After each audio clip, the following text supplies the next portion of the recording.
വളരെ പ്രധാനപ്പെട്ട ഒരു ബ്രേക്കിംഗ് വാർത്തയിലേക്ക് കൂടി നമ്മൾ കടക്കുകയാണ്. പ്രിയപ്പെട്ട പ്രേക്ഷകരെ, KPCC നേതൃമാറ്റത്തിൽ പിടിവാശി തുടർന്ന് കെ സുധാകരൻ. അധ്യക്ഷ പദം ഒഴിയില്ലെന്ന നിലപാടിലാണ് സുധാകരൻ. ഹൈക്കമാൻഡ് തീരുമാനത്തെ സ്വാധീനിക്കാനായി നേതാക്കളുടെ പിന്തുണ തേടിയിട്ടുണ്ട്. കെ മുരളീധരനെയും കെ സുധാകരൻ കണ്ടു. എന്നാൽ കെ സുധാകരന്റെ പരസ്യ പ്രതികരണങ്ങളിൽ ഹൈക്കമാൻഡിന് അതൃപ്തിയുമുണ്ട്.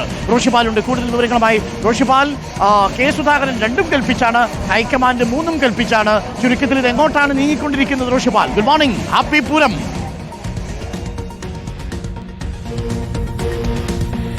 Very good morning doctor Anilkumar, happy Pooram.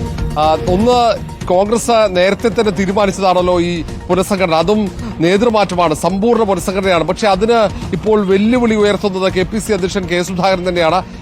Congress നേതൃത്വം പുനഃസംഘടന എത്രയും പെട്ടെന്ന് പൂർത്തിയാക്കാനുള്ള തിരക്കിട്ട നീക്കങ്ങൾ നടത്തുമ്പോൾ അത് അംഗീകരിക്കില്ലെന്ന പരസ്യമായ നിലപാട് സ്വീകരിക്കുന്ന ഒപ്പം തന്നെ കൂടുതൽ നേതാക്കളുടെ പിന്തുണ നേടിയെടുക്കാനുള്ള ശ്രമമാണിപ്പോൾ കെ സുധാകരന്റെ ഭാഗത്തുനിന്ന് ഉണ്ടാകുന്നത്.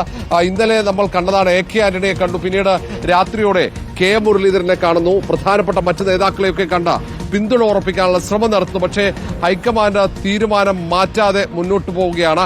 എത്രയും പെട്ടെന്ന് തന്നെ നേതൃമാറ്റം നടപ്പിലാക്കാനുള്ള തയ്യാറെടുപ്പ് തന്നെയാണ് ഹൈക്കമാൻഡിന്റെ ഭാഗത്ത് ഉണ്ടാകുന്നത്. ഏത് സമയവും നേതൃമാറ്റം, ഔദ്യോഗിക പ്രഖ്യാപനം ഹൈക്കമാൻഡിന്റെ ഭാഗത്ത് ഉണ്ടാകുമെന്ന് തന്നെയാണ് കോൺഗ്രസ് വൃത്തങ്ങളിൽ നമുക്ക് അറിയാൻ കഴിയുന്നത്.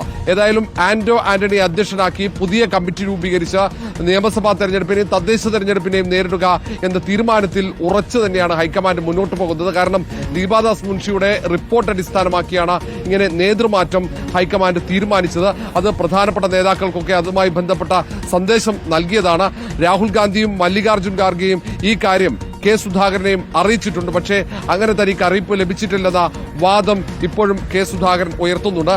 പലതരത്തിൽ സുധാകരനെ മാറ്റിക്കഴിഞ്ഞാൽ പ്രതികരണമുണ്ടാകുമെന്ന ആശങ്ക ഹൈക്കമാൻഡ് ഉണ്ടെങ്കിലും നിലവിലെ സാഹചര്യത്തിൽ നേതൃമാറ്റമല്ലാതെ മറ്റൊരു വഴിയില്ല എന്ന ഒരു നിലപാടിൽ തന്നെയാണ് ഹൈക്കമാൻഡ് മുന്നോട്ട് പോകുന്നത്. Arunkumar. Okay, thank you Roshi. അപ്പോൾ കെ സുധാകരൻ ആ വഴിക്ക് പോകുന്നു, ഹൈക്കമാൻഡ് ആ വഴിക്ക് പോകുന്നു. എന്തായാലും നേതാക്കളൊക്കെ ഇനി ഏത് വഴിക്ക് പോകും എന്ന് നമ്മൾ അറിയണം. പൂരത്തിന് വന്നാലുണ്ടല്ലോ, നിങ്ങൾ അങ്ങോട്ട് ഒരുമിക്കുന്ന ഒരു കാര്യമുണ്ട്. ഐക്യം കാണണമെങ്കിൽ പൂരത്തിന് വരണം. അപ്പോൾ പ്രിയപ്പെട്ട